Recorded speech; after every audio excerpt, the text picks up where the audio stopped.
আপনি কি এখনো জানেন না গণভোট আসলে কি? না জানলে এই ভিডিওটি সম্পূর্ণ দেখুন। আপনি কি এমন একটা বাংলাদেশ চান যেখানে তত্ত্বাবধান সরকার, নির্বাচন কমিশন ও সরকারি কর্ম কমিশন পিএসসি গঠনে সরকারি দল এবং বিরোধী দল একত্রে কাজ করবে? সরকারি দল ইচ্ছামতো সংবিধান সংশোধন করতে পারবে না। সংবিধানের গুরুত্বপূর্ণ পরিবর্তনের ক্ষেত্রে গণভোটের বিধান চালু করা হবে। বিরোধী দল থেকে ডেপুটি স্পিকার এবং গুরুত্বপূর্ণ সংসদীয় কমিটি সমূহ থেকে সভাপতি নির্বাচিত হবে।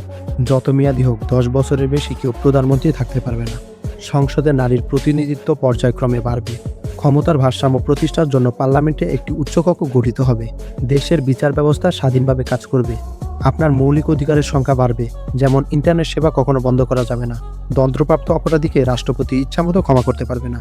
রাষ্ট্রপতি ও প্রধানমন্ত্রীর ক্ষমতার মধ্যে ভারসাম্য থাকবে।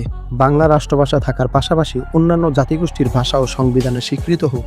হ্যাঁ ভোট দিলে উপরে সবগুলো পাবেন, না ভোট দিলে কোনো কিছুই পাবেন না। মনে রাখবেন, দেশের চাবি এখন আপনার হাতে। কখনোই অপরিবর্তনীয় বিষয় নয়, এটি মানুষের ইচ্ছাশক্তি দ্বারাই পরিবর্তন হয়। এখন আমাদের ভাগ্য এবং ইতিহাস আবারও নতুনভাবে লেখার সুযোগ দিয়েছে গণভোট 2026।